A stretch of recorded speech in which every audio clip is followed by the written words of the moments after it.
अस्सलाम वालेकुम नाज़रीन, मां आहियां शेब अली उमरानी ऐं तव्हां ॾिसी रहिया आहियो BR टाइम न्यूज़। सभ खां पहिरियां शामिल कंदासीं हीअ रिपोर्ट। ॻोठ सचल डहर जे रहाइशियुनि जो इंजीनियर फवाद मेमण ऐं पडीदन पुलिस जे ख़िलाफ़ एहतजाजी मुज़ाहिरो।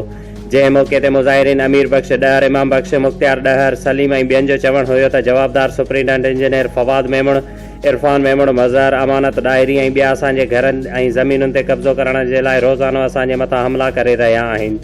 3 ॾींहं अॻु मुसलह माण्हुनि असांजे घरनि ते हमिलो कयो, जंहिं दौरान हिकु शख़्स अमानत डहर खे बंदूक समेत गिरफ़्तार करे पडीदन पुलिस जे हवाले कयो वियो। पडीदन पुलिस रिश्वत वठी जवाबदार खे आज़ादु करे छॾियो आहे ऐं हुननि चयो त पडीदन जो SHO जवाबदार खां रिश्वत वठी असांजा घर ऐं ज़मीन ख़ाली कराइण लाइ धमकाए रहियो आहे। जॾहिं त हुननि जो चवणु हुयो त करप्शन माहिरीन इंजीनियर ख़िलाफ़ कार्रवाई कई वञे। जेकॾहिं असांखे को बि नुक़सानु रसियो त उन जी ज़िम्मेवार पडीदन पुलिस ऐं इंजीनियर फवाद मेमण हूंदो। ठीक है।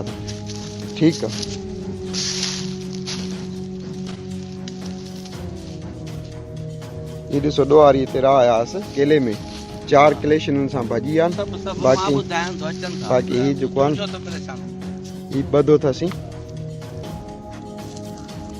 अस्सलाम वालेकुम नाज़रीन, जीअं त फवाद मेमण सां असांजी ज़मीन ते मसइलो हले पियो थो लॻातार कंटिन्यू 10 महीननि खां। मां कंटिन्यू 10 महीननि खां सोशल मीडिया ऐं इलेक्ट्रिक मीडिया ते एहतजाज कंदो थो रहां ऐं मुख़्तलिफ़ इदारनि पाकिस्तान जा जेके बि ऑनेस्ट इदारा आहिनि उन्हनि खे मां एप्लीकेशन महीने में 3 फॉरवर्ड कयां थो।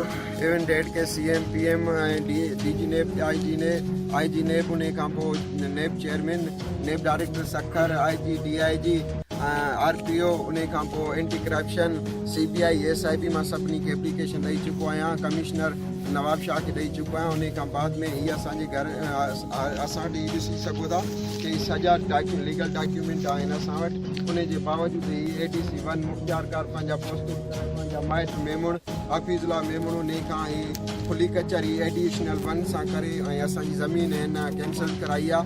ऐं सुबुह असांजे घरनि ते असां सुठा असांजा बचड़ा सुता पिया हुया त हिन हथियारबंद फवाद अली मेमण ऐं मज़हर मेमण ऐं इरफान मेमण असांजे घरनि ते हमला कराया।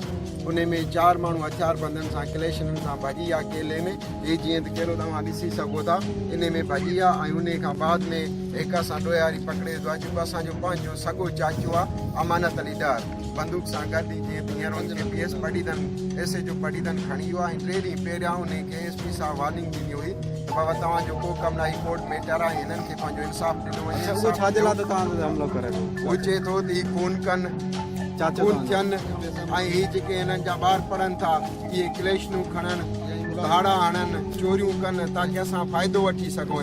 ज़मीन नदी मेमण जी फशीरी तव्हांजी हलंदी पई फवाद सां। फवाद निहायत करप्ट ऐं लैंड माफिया इंसान आहे। सुप्रीटेंडेंट इंजीनियर इरीगेशन डिपार्टमेंट में आहे जेको ईअं सम्झो 1990 खां वठी हुन जा करप्शन जा बेताज बादशाह आहे। ही जॾहिं हिन जॉइन कई इरीगेशन ते हिन वटि 5 लख रुपए जी पंहिंजी मालियत हुई। हींअर हू खरबनि रुपयनि जो पूरी सिंध खे ख़रीद करे सघे थो ऐं हिन में को शक न आहे सिंध जा जेके वारा अफ़सर आहिनि करप्ट अफ़सर आहिनि हुनजी जेब में आहिनि। असां जिथे लख रुपया था ॾियूं हिकिड़ी फ़ोन करे 10 लख रुपया उनखे ॾेई करे असांखे ग़रीबनि खे परेशान थो करे।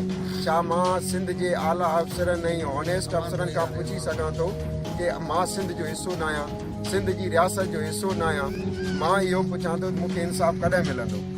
ख़ुदा असां सां इंसाफ़ कयो वञे। फवाद मेमण जा केतिरा ई करप्शन जा मूं वटि रिकॉर्ड आहिनि, FIA जा रिकॉर्ड क़िस्म जा केस आहिनि।